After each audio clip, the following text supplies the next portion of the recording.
Bienvenidos a Escenario Público, este segundo programa que ponemos al aire por la pantalla de Canal 2, por supuesto, para debatir, para charlar de diferentes cuestiones que pasan en nuestra sociedad, en nuestras comunidades. Y hoy hablando de todo un poco, hablando de religión, hablando de Estado, hablando de política también. Y por eso vamos a presentar a los integrantes del programa del día de hoy. Miguel Ángel Nadur, presbítero y abogado. Ismael Rossi, psicólogo y profesor. Y Marcos Cusolino, pastor de la iglesia Gente Nueva y abogado.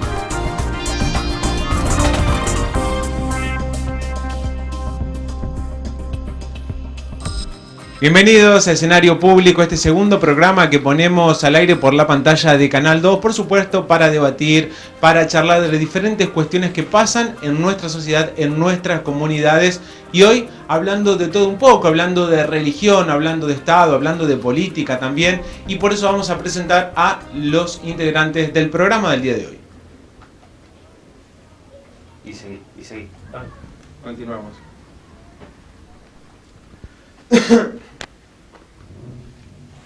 Bueno, padre Miguel Ángel, Ismael Rossi también que se encuentran con nosotros para charlar algunas cuestiones que tienen que ver con, en primer lugar vamos a empezar con esta cuestión de que se está debatiendo, con la relación que debería haber entre el Estado, las religiones. ¿Qué le parece, padre?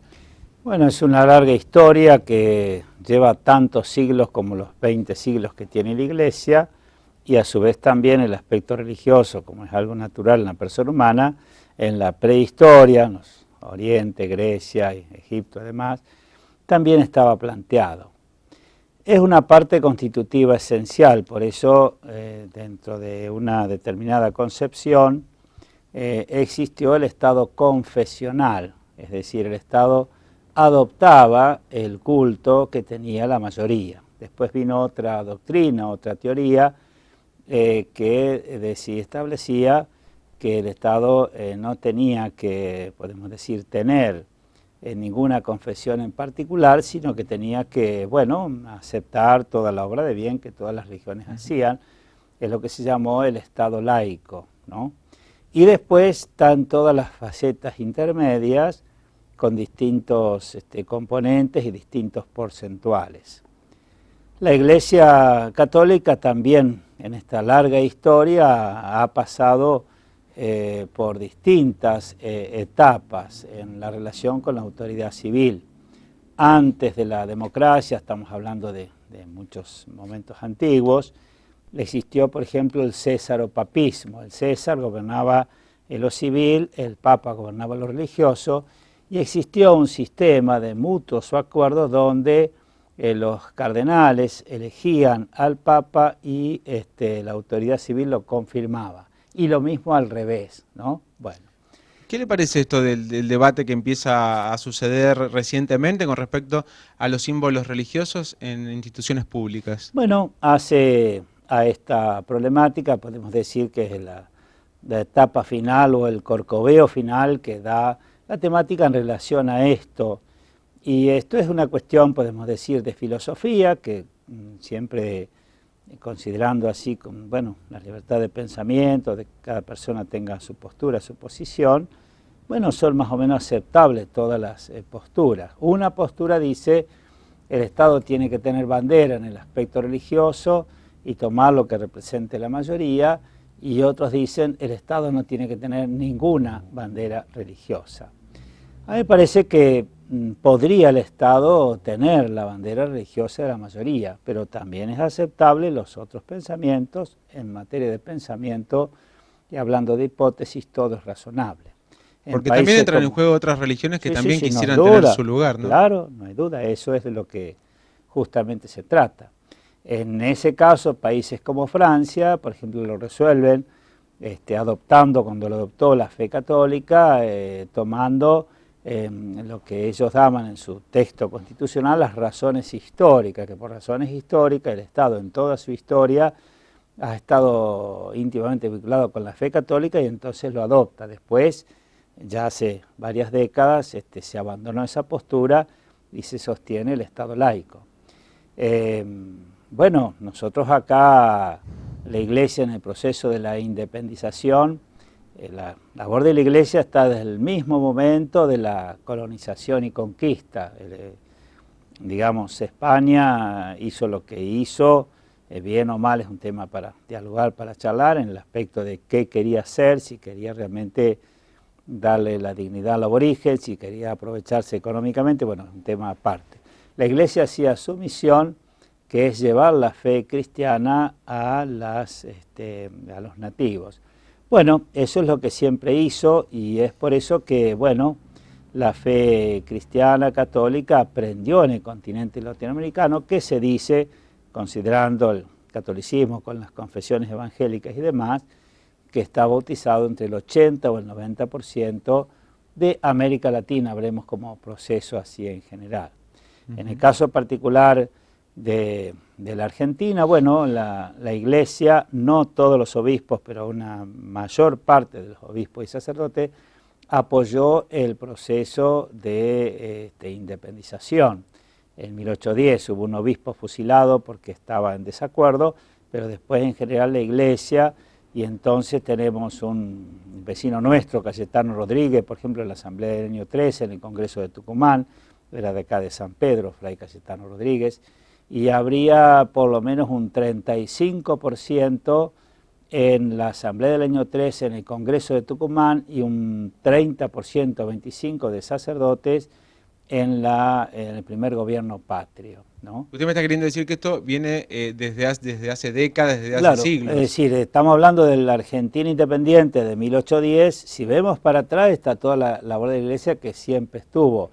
La iglesia de San Nicolás, donde yo estuve varios años, está creada en 1725 como parroquia. Cuando algo se crea como parroquia, antes estuvo como templo, como capilla, a veces 50 o más años, ¿no?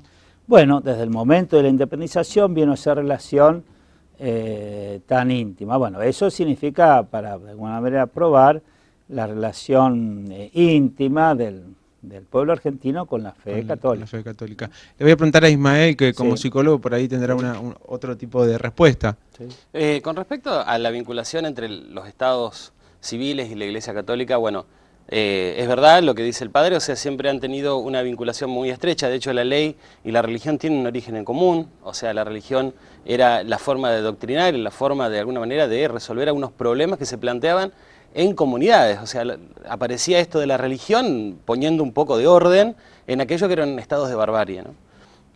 A medida que va evolucionando las comunidades humanas, justamente la sociedad, y aparecen nuevos modelos de producción que instalan nuevos modelos de sociedad, los estados se van volviendo hacia la laicidad porque hay un hecho que es concreto, que es la multiplicidad de religiones y de la cantidad de gente que empieza a habitar en las ciudades.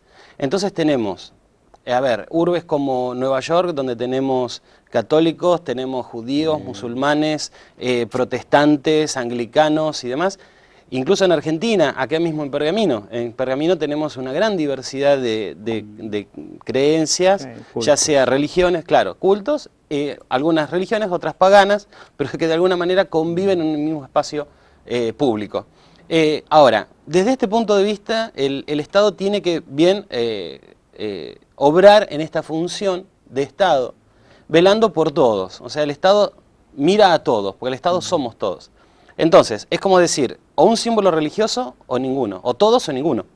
Y hay que imaginarse lo que sería un hospital o una escuela con todos. Perdóname, Ismael, si hablamos de mayoría, por ejemplo. Bueno, esa es una cuestión bastante, hasta se podría debatir acerca de la mayoría.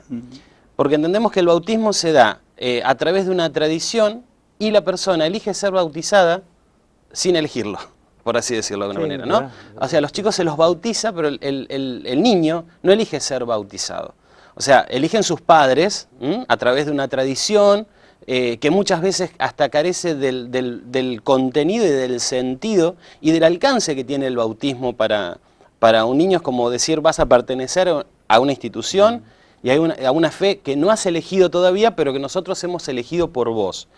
A fin de que en algún momento de tu vida, si vos no quieras participar o formar parte de esta institución, bueno, existe algo que se llama apostasía, que, bueno, las personas pueden elegir no figurar más a través de la ley de habeas data, no figurar más en los registros del bautismo. Esto es una elección, pero que se tiene que hacer en la vida adulta, después de los 18 años, en pleno uso de las facultades psíquicas, para no formar parte ya de la estadística y del censo que tiene la Iglesia Católica. Pero es todo un trámite que hay que hacer, que es bastante engorroso, que no siempre lleva a una buena a una definición agradable. No es agradable tampoco tener que hacer el trámite porque, a ver, aparece algo del orden de la identidad con esto del bautismo, esto de las fotos, es una renuncia no solamente a la fe, sino también al folclore y a la historia familiar. Entonces creo que el tema de la contabilidad que hace la Iglesia lo realiza sobre estos bautismos que son realizados por un folclore, muchas veces de forma casi compulsiva y sin tener en cuenta y sin reflexión, muchas veces de parte de los padres, acerca del destino que tiene la ideología y la fe de ese niño. Lo que vos te estás refiriendo es que por ahí debería ser un bautismo, a lo sumo, cuando la persona es más adulta, que tenga la posibilidad de elegir.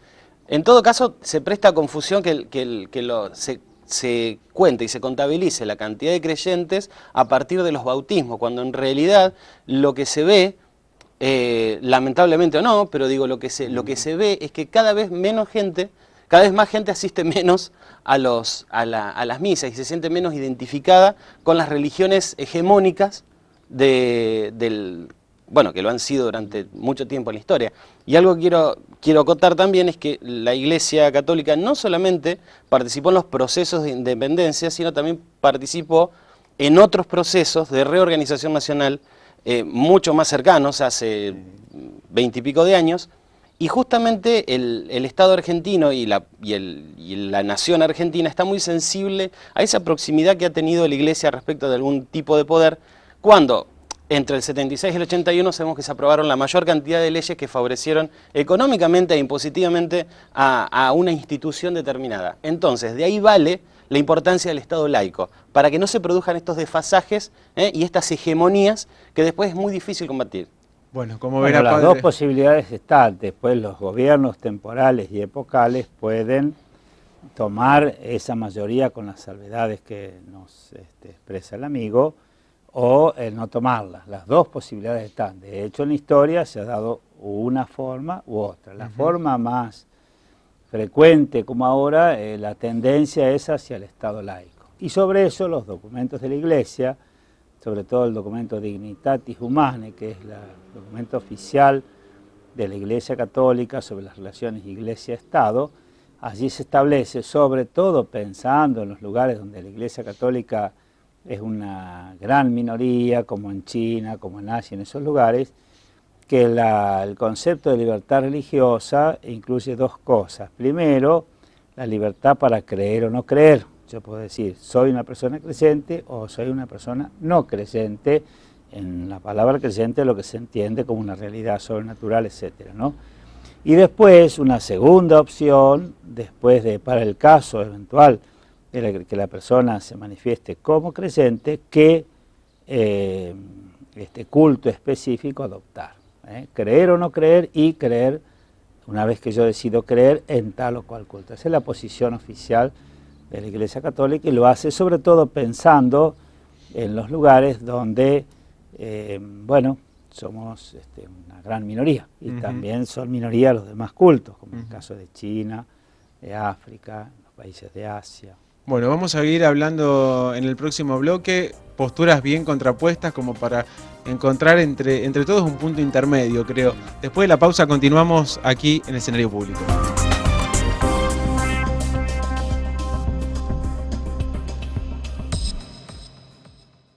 La lettre et l'envoie au destinataire. Hop, c'est parti. Alors, comment envoyer une lettre recommandée depuis son ordinateur? On se connecte sur le site de la poste, ensuite.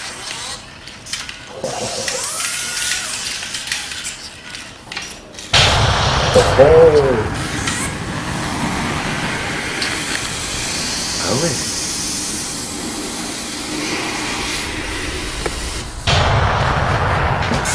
Oh, oh, oh, oh, oh, oh.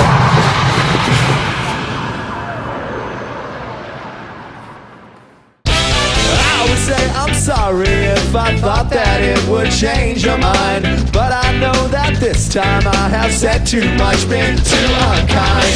So I try to laugh about it, cover it all up with lies. I try to laugh about it, hiding the tears in my eyes. Cause boys don't cry. Boys don't cry. Nuevo Renault Duster 4x4 for All, desde 84.990 pesos.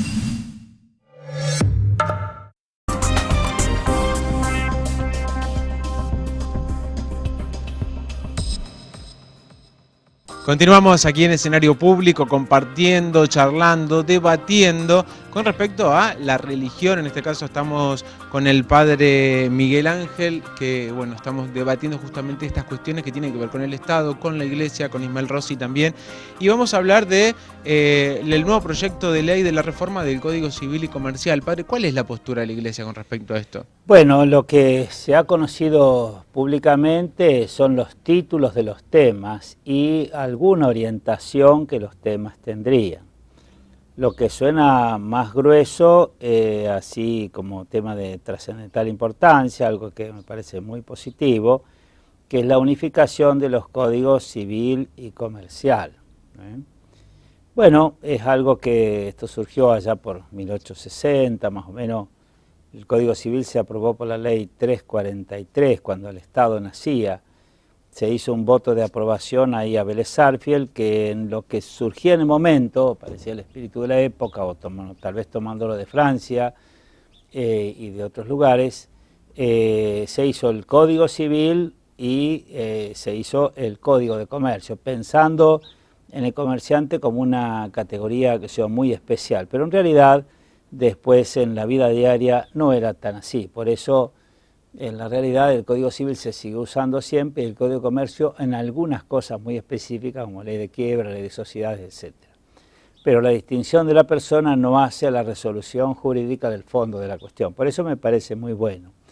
Después está lo que, según comentarios periodísticos, no he tenido texto en mano porque creo que todavía no hay dictámenes y demás, estaría la cuestión de un poco acelerar las tramitaciones de las separaciones. Creo que desaparecería la audiencia, antes eran dos, después jurisprudencialmente se quedó solamente en una, ahora parecería que desaparecería esa. Bueno, y eso es los efectos civiles, ¿no? Lo que hace a los efectos civiles. Bueno, en este sentido la ley argentina tendería un poco a como es la ley norteamericana que, bueno, toma lo fundamental, la decisión de las personas y el trámite jurídico lo pone como accesorio a eso. Desde la fe de la Iglesia, nosotros tenemos el contrato celebratorio que se celebra delante de Dios en el templo y que no hay forma de disolver salvo con la muerte o con una sentencia de tribunal eclesiástico que pruebe que al momento de contraer existió nulidad, o sea que hay como inexistencia de esa relación, ¿no?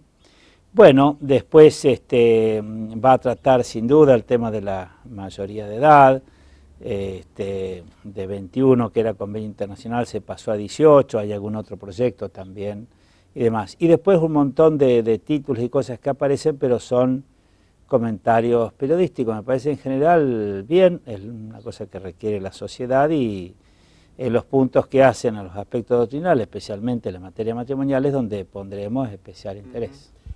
Había varios artículos periodísticos donde salía que justamente muchos obispos... Sí, la materia matrimonial. Sí, sobre esa cuestión y que afectaría por ahí a los niños en algún aspecto.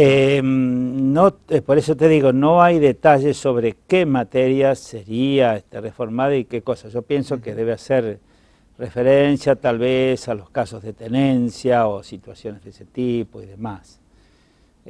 Bueno, por vía jurisprudencial o también por leyes especiales, también la legislación argentina en materia matrimonial y en minoridad ha ido dando pasos. Bueno, el Código Civil, o sea, justamente tiene que ver con esto, con ir acoplándose, ir siguiendo estas transformaciones socioculturales que se van dando, justamente teniendo en cuenta que las sociedades van cambiando conforme van cambiando las relaciones y los medios de producción. Sabemos bien que la familia, tal y como la conocemos, en el sentido de la conformación y del mapa familiar empieza a existir a partir del siglo XVIII en la gran momento que llamó la era de las revoluciones, donde existe la revolución industrial, la revolución en los estados liberales y demás. Entonces, esta familia que conocemos hoy de papá, mamá, hijo, esta familia nuclear que existe hoy es producto nada más y nada menos que hace 200 y pico de años, o sea, revolución industrial, las grandes familias que emigran a la ciudad se conforman en grupos más pequeños y nace lo que hoy conocemos como familia. Bueno, los códigos van reglando y van reglamentando y regulando estas relaciones humanas que se dan a través de la historia, ¿no? Bueno, nuestro Código Civil, justamente como decía el padre, es un código que, bueno, tenía una cierta antigüedad y que de alguna manera esta reforma tendería, digamos, a adecuarse a los momentos en los cuales estamos viviendo. Queda de lado el debate ético y moral respecto de si las familias realmente, si es realmente un modelo esto de estos modelos de familia, en el sentido de decir si realmente la conformación familiar, los afectos, los vínculos deberían estrecharse más y estos fracasos de los matrimonios también arrojan algo, ¿no? O sea, simbólicamente algo están queriendo decir. O sea, la gente, el valor del compromiso, el valor de estar, el valor de tener un proyecto a futuro y el valor también de tomar una decisión en un momento sesudamente, con un proyecto de vida y demás. Esto de que los chicos quedan relegados, no quedan relegados por el Código Civil, quedan relegados porque muchas veces los chicos no entran en el proyecto de vida de los padres y llegan como una cosa añadida, como un apéndice, como una especie de paracaídas y no forman parte de un proyecto de vida. Ahora, estas nuevas configuraciones familiares que van surgiendo también tienen que estar representadas en el Código Civil porque sabemos muy bien, y hay una definición de familia que la escuché de una trabajadora social que me encantó, para mí es la definición de familia, que dijo: familia es el que está. Familia es el que está. Y es el estar, ¿no? Es el estar en cuerpo, familia es el que está. Entonces, estas reformas en el Código Civil, si tienden realmente a ponderar y a regular estas nuevas relaciones familiares que surgen de nuestra sociedad, de nuevos sistemas, bueno, me parece que es válido y en este punto concordamos, padre. Ya que estamos hablando de familia y nuevas configuraciones familiares, padre, le quería preguntar, ¿cómo incluye la Iglesia estas nuevas configuraciones? Por ejemplo, las relaciones homoparentales, justamente luego de la aprobación de la ley del matrimonio igualitario. Bueno, ¿cómo lo ven? ¿Cuál es la situación ya desde hace bastante tiempo? 2 años más o menos. Sí. Bueno, no lo vemos como algo bueno. Está, pero está todo en la sociedad. Está, bueno, ha tenido sanción legal, responde, bueno, sí, a una orientación del pensamiento. ¿Y no es bueno por una cuestión del pecado? ¿Tiene que ver con eso? Sí, qué sé yo, por la naturaleza, yo te diría, y bueno, pero bueno, sé que eso existe, que es una realidad, que está y que tiene forma legal y que acá la ha tenido en la Argentina. ¿Y la Iglesia acepta, por ejemplo, sabemos que hay grupos de personas que son creyentes y que a lo mejor van a algunas iglesias? Sí, creyentes son y tienen esta situación o esta opción en su vida y nadie le va a quitar la fe porque la fe no se la da la Iglesia. Un elemento, un componente natural de la persona. Y atiendo a personas, yo en esa situación también. Son aceptados, digamos, en la Iglesia, buscando, ¿no? Pero no cabe ninguna duda, sí, todo. Eso sí. Bien, sí, ¿por qué no? Le comentaba esto porque había, por ejemplo, en el caso en Rosario hay un grupo de personas homosexuales que se han unido a una religión. Pero no son católicos. No son católicos. Es una iglesia evangélica. Sí. Cristiana evangélica que funciona dentro de. En realidad es un bar durante el día y de noche, y algunos días funciona como lugar donde. Y mi pregunta es a veces si las religiones no deberían como abrirse un poco más, todas las religiones en general, no deberían como abrirse un poco más a estas realidades sociales, ¿no? O ayornarse. A veces uno piensa o escucha en la calle que las religiones por ahí se quedan o vienen detrás de los sucesos sociales que ocurren, ¿no? ¿Usted cómo lo ve a eso? Se trata de ayudar y se trata de hacer el mejor bien. El mejor bien, por ejemplo, de un padre o un hijo, a veces entre amigos se da la corrección fraterna, de padres a hijos se da a lo mejor un límite, y acá yo lo pongo en esa orientación. No siempre con placer es lo mejor. Por eso acá en esto, bueno, la ley está, se puede acceder, las personas lógicamente pueden mantener su fe católica y demás, pero bueno, no están dentro de lo que entendemos que Dios le pide a la persona. Bueno, vamos a continuar, hacemos un corte y luego seguimos en escenario público.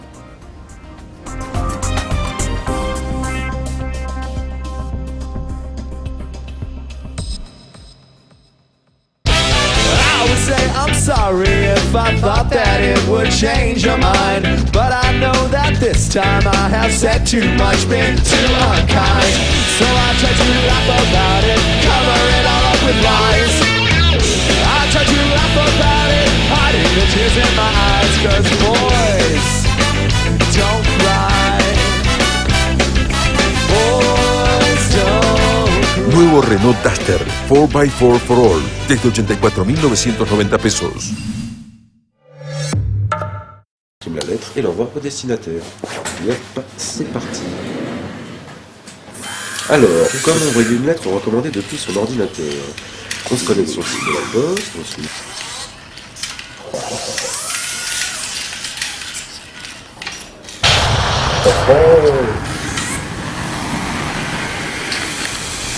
Ah ouais.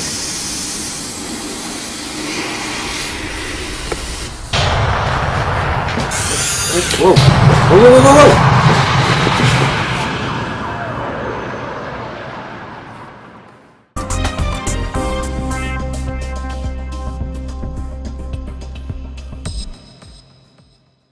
Continuamos aquí en escenario público, debatiendo, charlando, escuchando todas las voces para poder, sacar alguna conclusión, para resolver problemas políticos, sociales que tenemos los ciudadanos, los pergaminenses, los argentinos en general. Hablando un poco de religión, la relación de la Iglesia con el Estado. Padre, también hablar un poco relacionado a lo que veníamos hablando en el bloque anterior, con respecto a los fieles que tiene la Iglesia Católica. ¿Usted ve que se va sumando fieles? ¿Son más bien jóvenes? ¿Son más bien grandes? Es la pregunta de siempre, desde el punto de vista de la psicología evolutiva, que conocerá más Ismael que yo. Se da la concurrencia de la persona en los primeros tiempos como una adhesión al pensamiento de los padres, como él decía también. Bueno, después viene la edad de la adolescencia, viene esa especie de rebeldía, el chico con la rebeldía un poquito hacia los padres, por llamarla rebeldía, pero sería un proceso de independización y de personalización, va como relegando a los padres para también como probarse a sí mismo y obtener el desarrollo personal. Ahí en ese paquete de apartar un poco a los padres de su vida para tomar su esencia personal, suele apartar, dentro de ese paquete entra el tema de la fe. Entonces allí, después de los 12 años, por ejemplo, se da un periodo a veces grande de años, y después, cuando la vida en las personas se tranquiliza, que pasó la universidad, que ya hay un trabajo estable, que ya tal vez hay un matrimonio, o que lo que sea, y bueno, entonces el pensamiento queda con más serenidad para ser efectuado, y el tema de la vida eterna, la muerte, la religión, un tal Dios o lo que sea, empieza, y entonces después de los 30 y de los 40, y cuando más va avanzando la edad, más fuerte se hace un cierto reinicio. A veces se materializa porque depende de, qué sé yo, voy al templo, no voy al templo, lo que sea, pero en el corazón se va como desarrollando, ¿no?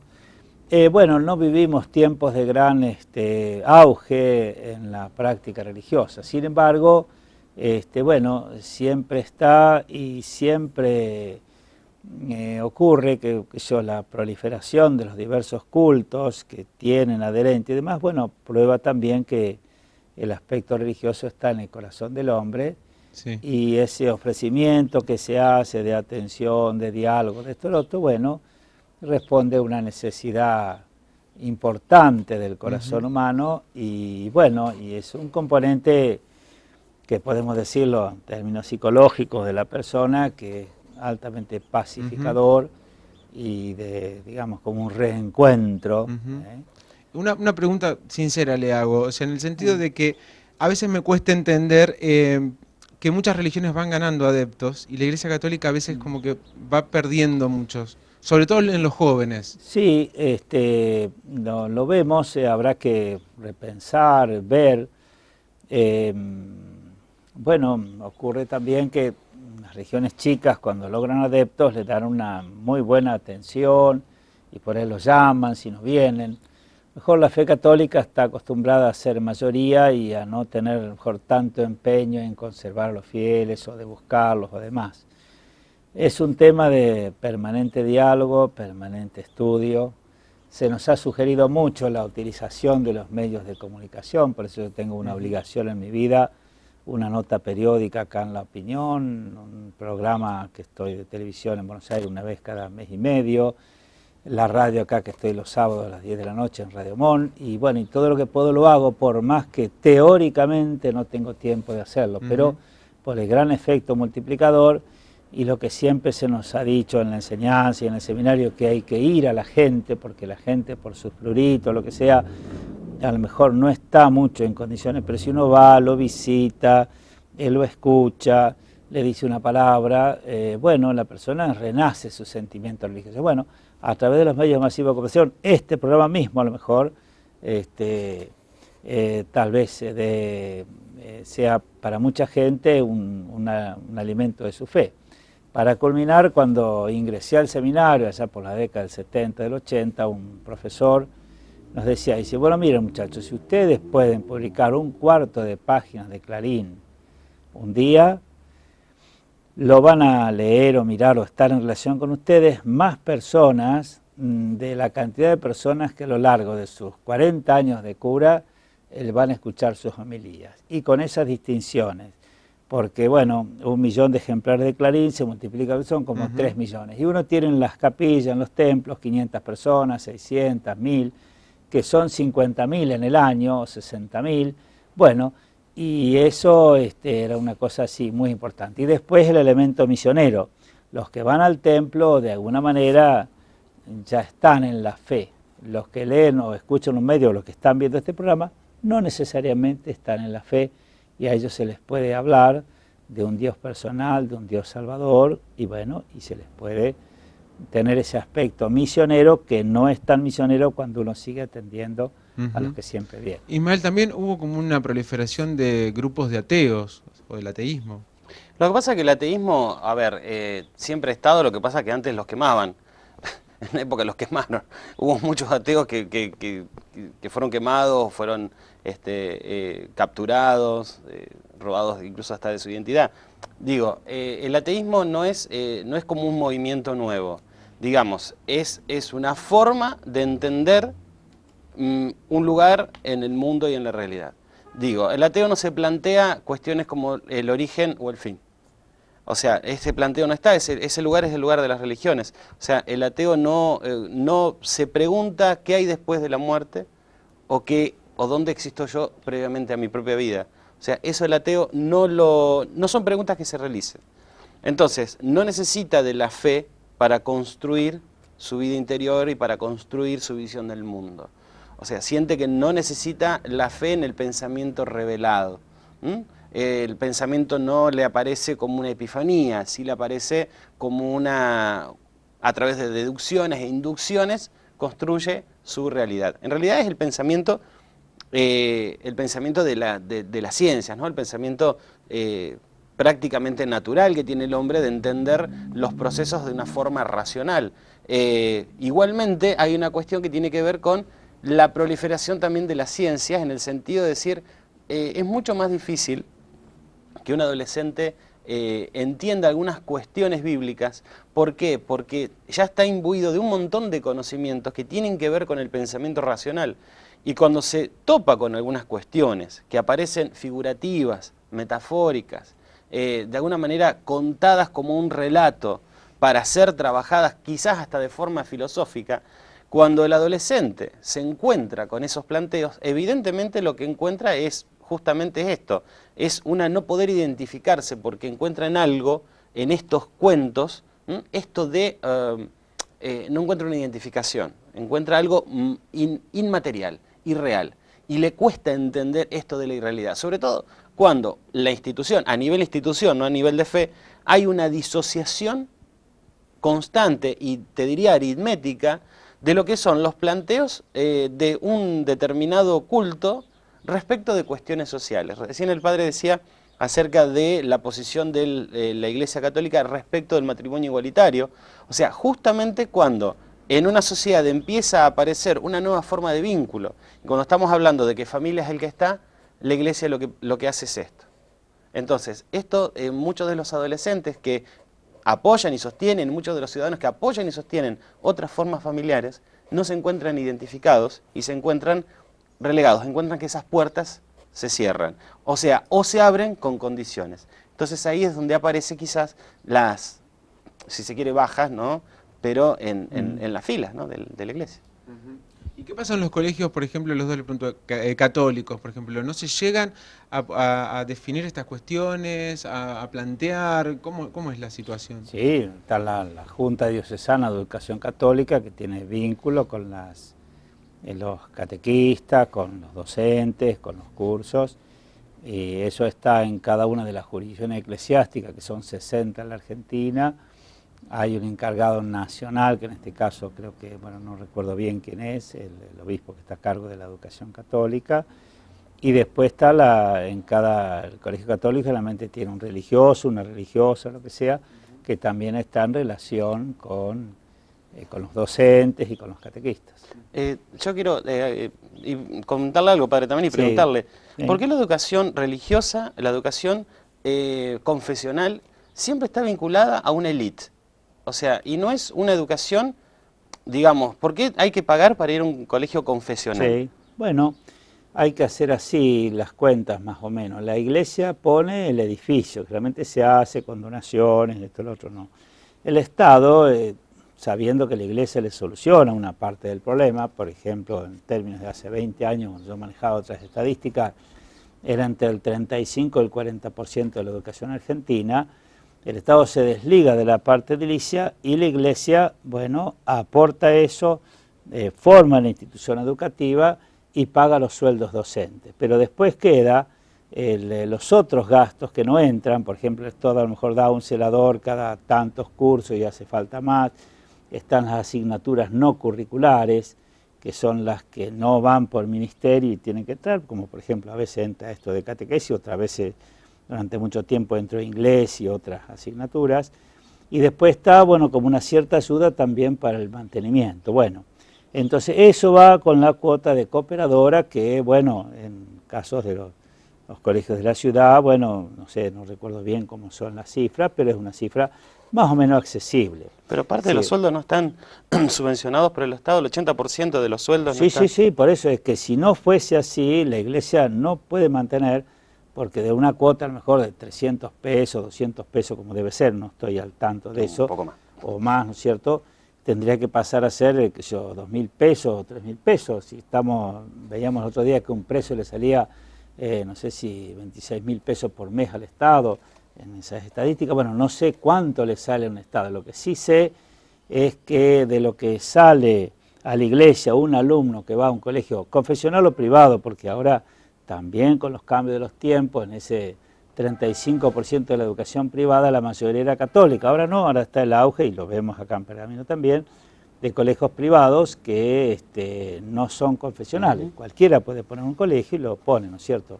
Y el Estado sigue adoptando con esos colegios el mismo sistema, salvo que el Estado cuando te da, digamos, ese 80%, 100%, 50%, como puede, de los sueldos, te dice, bueno, usted la cuota no me la puede pasar de tanto. Igual los colegios locales, por ejemplo, los que yo conozco, que son privados no confesionales, no reciben la subvención Claro, del entonces Estado. pueden poner el costo que ellos deseen como una empresa. Yo tengo, 1.000 alumnos, esto me sale, 500.000 pesos por mes, dividido 1.000 alumnos, me sale, tanto, o lo que sea. Ya se maneja, digamos, en esos números. En el caso de los colegios de la iglesia, en general, están subvencionados. Y allí el Estado nos fija una cuota. Ahora, puede ser que nosotros necesitemos una cuota extraordinaria, entonces hay que pedir por medio de consejo escolar, inspección de enseñanza y todo un trámite. Si la cuota es, qué sé yo, 300 pesos y yo tengo una necesidad especial porque tengo que cambiar todos los techos, lo que sea, pido a ver si puede ser 380 o 350 y bueno, me dicen que sí o me dicen que no. Pero es un gran ahorro para el Estado la enseñanza privada. Me acuerdo en épocas así, que yo, de otras donde se ponía mucha bandera sobre la escuela pública, bueno, puede ser también, es la obligación del Estado. La Iglesia, ¿por qué se introduce en el tema educativo? Porque le interesa, porque ya que el niño va a estar, qué sé yo, 8 años en la escuela primaria, el adolescente 5 años en la escuela secundaria, el profesional 5 años en la universidad, qué lindo sería que si con motivo de esa asistencia, aparte de los elementos técnicos que el Estado fija que tiene que haber, historia, geografía, fulano, mengano, lo que sea, se le puede dar el elemento de la fe. Y aparte al estar en una institución propia, hay un espíritu, por ejemplo, que yo, a lo mejor misa una vez al mes, por ahí a lo mejor confesión, el sacerdote viene y está disponible una vez al mes, y bueno, y además después las asignaturas que tienen contenido eclesial. Es decir, al estar la gente concentrada allí, bueno, la Iglesia dice, bueno, ¿qué podemos hacer? Y bueno, vamos a meternos en eso. Sabemos que la educación sistemática es del siglo XVIII y XIX, antes no existía. Estaba el maestro que enseñaba a leer y escribir, uno iba, los padres le pagaban un poquito y demás, y después estaba el autodidacta que aprendía. Vino después la realidad así de esta instrucción generalizada. Mi madre, por ejemplo, siempre decía, tenían 3er grado porque era lo que se exigía, después se exigió primaria, ahora por ley se exige secundaria, ¿no es cierto? Bueno, todo eso hace que esté más como popularizado cada vez más, o como se dice, universalizado, socializado más, cada vez más el proceso educativo. Bueno, la Iglesia tiene por lo menos en sus principios, de que tiene que estar en todos los lugares, en la cárcel, en el hospital, en el asilo, con el niño desamparado, lo que sea, y también en el proceso educativo. También lo hicimos, por ejemplo, en los cuarteles para asistir durante ese año de que hacían la colimba y demás.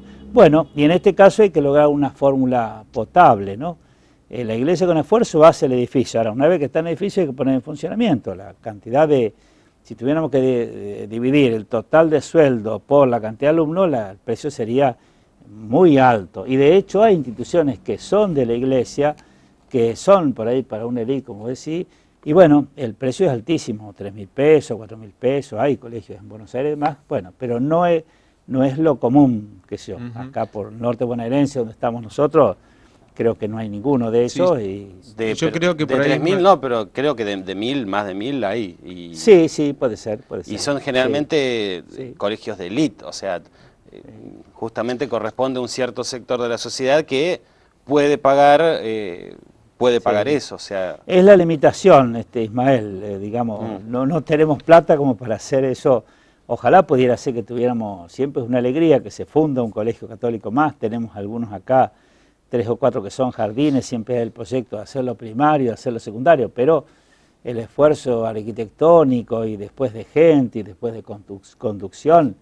Yo tengo título pedagógico cuando estuve en la universidad, en la facultad, obtuve también con materias adicionales título docente para poder dar clases, ser director de colegio y demás. Pero después hay que encontrar la vocación también del sacerdote para dedicarse a esta rama, que es un poco escasa, no es muy amplia, ¿no? Entonces, bueno, no tenemos otra salida, de modo que si hoy dijese el Estado se suspenden los subsidios a los colegios católicos, nosotros tenemos que decir, bueno, tendremos un problema grande, tendremos que indemnizar a todos los 50 o 80 docentes que tiene un colegio, tendremos que hacer un esfuerzo grandísimo, pero el colegio se tiene que cerrar. Lógicamente el Estado va a tomar esa circunstancia y para no privar de un servicio público, porque la educación es un servicio público, va a expropiar la institución y va a seguir asistiéndola. Y bueno, tendremos que recibir el dinero que nos dan por el edificio y que lo siga prestando el Estado. Es una cosa que siempre se habla, siempre está como posibilidad, pero bueno, para el Estado es algo muy bueno que la educación privada tome una parte y bueno, después el Estado también inspecciona.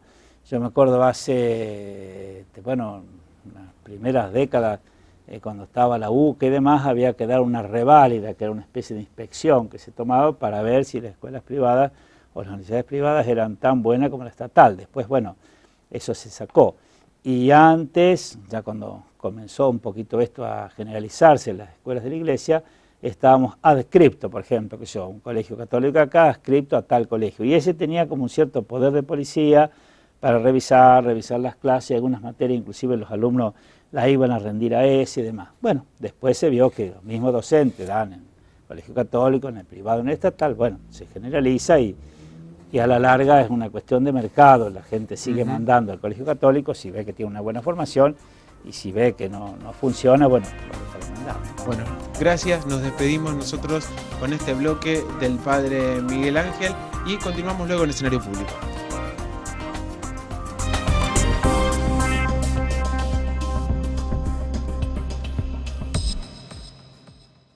La lettre et l'envoie au destinataire. Hop, c'est parti.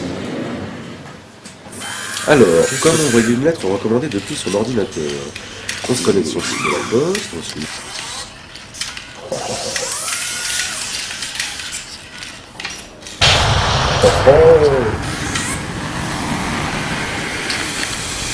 Ah ouais.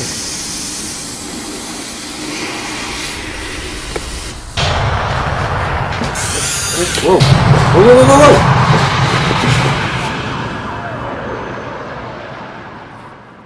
I would say I'm sorry if I thought that it would change your mind, but I know that this time I have said too much, been too unkind.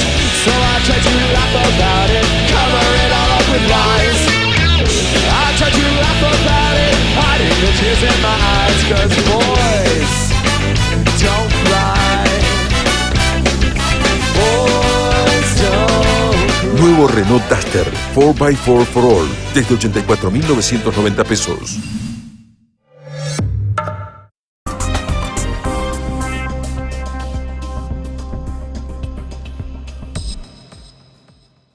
Continuamos aquí en escenario público y en esta ocasión vamos a hablar con el pastor Marcos Cusolino de la iglesia Gente Nueva aquí de nuestra ciudad de Pergamino y bueno, que también es abogado, te damos la bienvenida, gracias por estar aquí y hablar un poco sobre esta cuestión de los fieles, ¿no? Se lo preguntábamos al padre hace un ratito, da la sensación de que la iglesia católica va perdiendo muchos fieles y que las iglesias evangélicas van recuperando. ¿Cómo es esta cuestión? ¿Cómo lo ven ustedes? Bueno, primero celebro este programa y este espacio de debate en la ciudad de Pergamino. Creo que nos va a hacer mucho bien conocer y conocernos en las distintas esferas de la ciudad, lo que está pasando en la ciudad de Pergamino.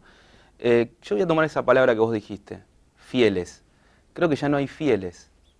Creo que la gente ha dejado de tener muchos dogmas y que ya no quiere estar adherida a ninguna organización en sí, las estructuras humanas, ¿no? Creo que la gente está buscando un contacto directo con Dios. Entonces, la sociedad va buscando encontrarse con Dios y tener ayuda con sus problemas concretos y cotidianos.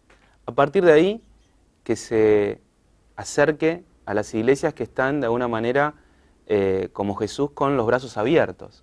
Yo me lo imagino a Jesús caminando en medio de la calle diariamente con brazos abiertos, oídos abiertos, ojos abiertos, viendo lo que le pasaba a su prójimo, al que tenía cerquita, y tratando de ayudarlo. Primeramente desde la fe y lo sobrenatural. Tenemos que saber que Jesús primero ayudaba desde lo sobrenatural. Y después también desde lo social, porque establece algunos decálogos de principios, ¿no? Al que te pide, dale. Si tenés 2 capas, compartila con el que no tiene. Tenía un amor y un sembrar en una conciencia social, pero primeramente era de lo sobrenatural. Y la gente va buscando eso. Ha perdido el contacto con lo sobrenatural que trata Dios desde lo sobrenatural en nuestras esencias. Entonces, nuestra mente funciona bien, nuestro cuerpo funciona bien, las relaciones familiares funcionan bien, el día a día funciona bien si tu esencia, que es el espíritu, está teniendo contacto con Dios. Eso es lo que busca la gente. La gente no está buscando cambiarse de creencia o de religión. De hecho, no es necesario. La iglesia cristiana evangélica nos consideramos católicos muchas veces porque es una iglesia también universal, está en todo el mundo. Nos consideramos apostólica porque seguimos la doctrina de los apóstoles. Simplemente no dependemos de Roma, dependemos de Cristo. Creo que este es el punto, que la gente se encuentre con Jesucristo. Y la gente va buscando eso. ya no, te vuelvo a repetir, no se adhiere, no quiere ser parte de una organización humana, sino que quiere encontrarse con Dios. Pero hay reglas, digo, dentro de las religiones también. Hay reglas, me refiero, hay algunas cosas que son pecados, doctrinas, y bueno, que también son para tenerlas en cuenta, digo, o cada uno puede llegar con su ideología, con su pensamiento, con su estilo de vida. Es muy interesante la pregunta. Hay un camino, que es Jesucristo. Una vez que vos te encontraste con Jesucristo, empezás a aprender lo que dice la Biblia. Tan simple como eso. Hay una cuestión de fondo, la gente no lee la Biblia, ni tiene demasiada idea de lo que dice la Biblia. Entonces no sabe cómo caminar después que se encontró con Cristo, después que entró. Ahora, cuando empiezas a leer la Biblia, cuando vos empezás a leer la Biblia, te das cuenta que Jesús, más que prohibiciones, estableció acciones para encontrarse con Dios. ¿Entendés? Entonces, las cosas, de alguna manera, van yendo día a día en tu relación con Cristo y te van llevando al encuentro permanente con Dios a través del Espíritu Santo, que está aquí en la tierra para ayudarte a unificarte con Dios. Hace una vía coaxil, un nexo con Dios, el Espíritu Santo dentro tuyo. Y con la obra del Espíritu Santo te es muy fácil no pecar.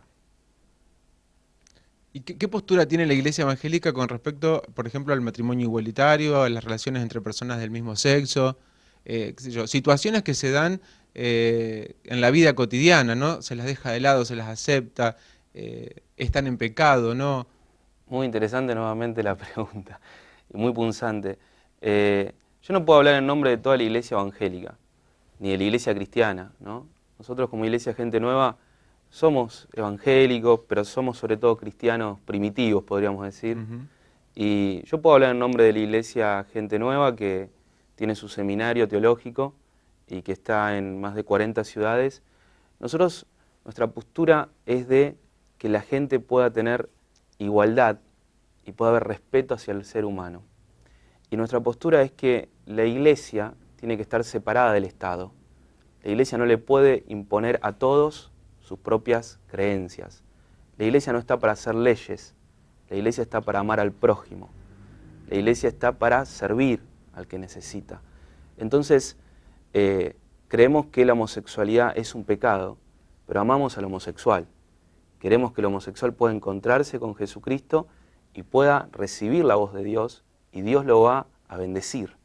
Entonces, no estamos de alguna manera condenando a nadie. Esa no es nuestra postura de condenar, sino que nuestra postura es de acercar a la gente a Dios.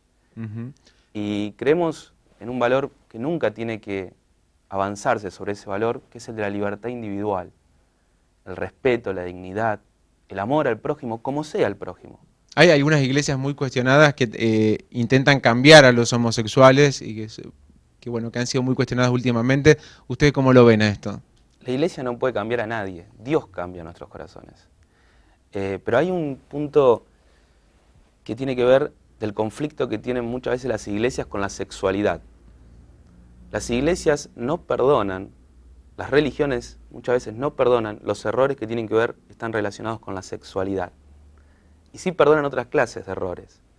Con otras situaciones se borra el prontuario, para atrás no se mira. Pero con la sexualidad parece que lo que uno cometió como pecado, eso no tiene restauración.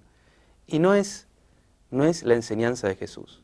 Jesús se encontró con una mujer que era samaritana y le dijo, mirá, tantos maridos tuviste y ahora estás en adulterio, con el hombre que estás ni siquiera es tu marido, pero yo no te condeno, yo te perdono. Ahora sí, no peques más, arregla tu situación. Y vuelvo a decir, esa es la obra que hacía Jesús y es la obra que nosotros tenemos que hacer hoy, de acercar a la gente con Dios, de restaurar.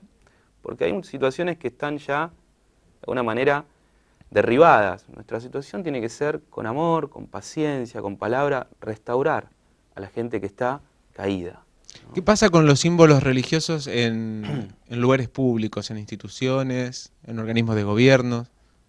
¿Cómo lo ven? El espacio público es de todos. Y no está bien que nadie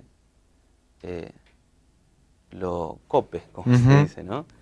Creo que el espacio público es de todos y para todos. Después hay instituciones que son confesionales, hay colegios que son privados y tienen una confesión religiosa, y cada uno dentro de ese ámbito, como decía Alberdi, dentro de su casa familiar cada uno puede tener su altar, y dentro de su ámbito religioso cada uno puede tener... Lo ven como algo más privado de la persona, de la espiritualidad, y no como algo estatal.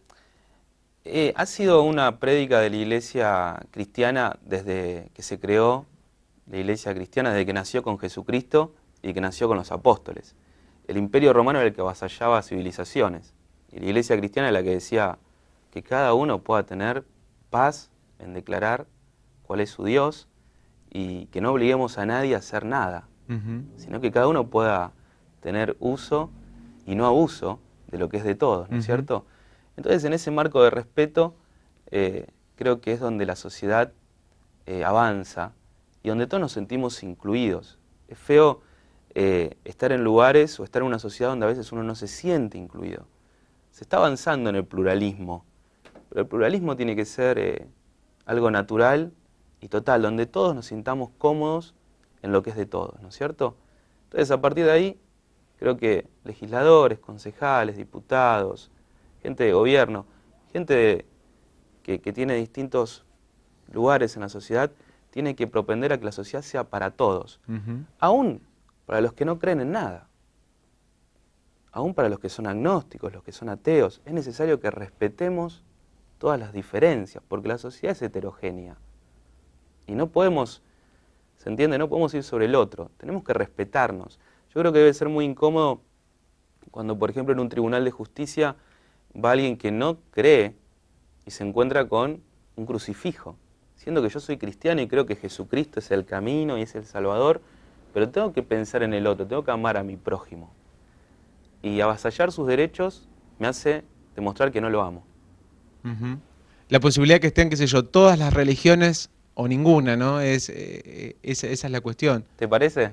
No sé, es una pregunta. Creo que ese es el punto, ¿no? Creo que nuestros hermanos judíos les gustaría tener la estrella de David, a los cristianos evangélicos nos gustaría tener una Biblia, y a los musulmanes les gustaría tener la media luna, y creo que se vuelve imposible, ¿no? Entonces creo que tenemos que tener, es algo muy interesante, creo que los cristianos y los demás que tienen su creencia, tenemos que tener nuestra presencia en nosotros, y nosotros compartir. Yo soy cristiano, tengo que compartir amor y palabra con el otro. Exacto. No es necesario que le ponga una Biblia arriba de la cabeza. Exacto.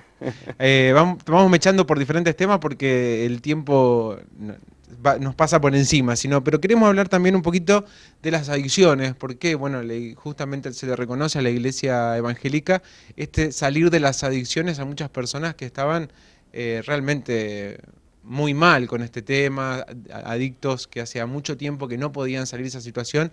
Bueno, la iglesia evangélica los ha podido recuperar. ¿Cómo lo hacen? ¿Cuál es el método? ¿Qué es lo que pasa ahí? Y falta mucho todavía. Creo que volvemos a lo de las esencias. El problema de la adicción muchas veces se trata desde la terapia psicológica. El problema de la adicción no parte desde la mente, sino que parte desde la esencia del ser humano. Está buscando algo que no encuentra y va volcando su ansiedad en distintas adicciones. Me llegaba una encuesta de la provincia de Buenos Aires donde dice que la adicción al juego, la ludopatía, está haciendo desastres en la provincia de Buenos Aires. Y tiene que ver con eso, con llenar un vacío. El método que nosotros usamos, al menos en la iglesia Gente Nueva, en el centro de rehabilitación y de terapia, tiene que ver con un sistema que se llama Desafío Juvenil, que es un sistema que ha sido homologado por la ONU y monitoreado por la Organización de Naciones Unidas como el sistema que más alta tasa de recuperación tiene en los que comienzan el tratamiento. Se monitoreó que hay un 26% de recuperación. Y tiene que ver con un encuentro con Dios, con llevarlo al joven a tener un encuentro con Dios, a brindarle el amor, a tratar de restaurar su círculo familiar, a enseñarle a trabajar, a reeducarlo. Y después sí, están aquellos que nos ayudan como preventores, en los que son los más pequeños, y la gente que nos ayuda en la terapia psicológica, los terapistas. ¿Cómo ven esto que está en debate, ¿no? La legalización de la tenencia de marihuana? ¿Cómo lo ve la Iglesia evangélica? Creemos en la libertad individual del ser humano. A veces son cosas, viste, que tiran. Creo en la libertad individual o dejo de creer cuando el otro... Creemos que no es bueno. Creemos que no es bueno que nadie consuma marihuana. Creemos que no le va a hacer bien a la juventud. Creemos que no tenemos que imponerle nada a la sociedad, que tenemos que contarle a la sociedad. Jesús no imponía, Jesús persuadía, Jesús argumentaba por qué era mejor un camino, pero nadie le pegaba con una cruz por la cabeza. Tenemos que olvidarnos de la idea de la cruz y la espada. Nos ha hecho mucho mal, le ha hecho mucho mal a mucha gente imponerle algo. Entonces creemos en la libertad. La libertad, dice el apóstol Pablo, para cerrar, no tiene que ser ocasión del libertinaje. Les dice, mire, vino Cristo, les dio libertad, úsenla bien. No me quiero despedir antes de preguntarte, ¿qué es la Unidad 25? Que nos puedas contar y desarrollar un poquito. Bueno, la Unidad 25 es una unidad carcelaria que está siendo modelo en el mundo entero, se encuentra cerca de La Plata y es una unidad que no tiene candados ni tiene murallas.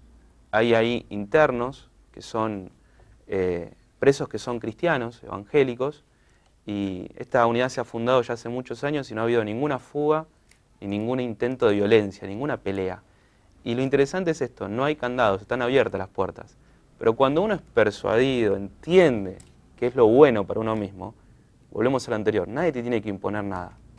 Vos sabés lo que es lo mejor para vos, y cuando Jesucristo entra a tu corazón, cuando el Espíritu Santo te transforma, transforma.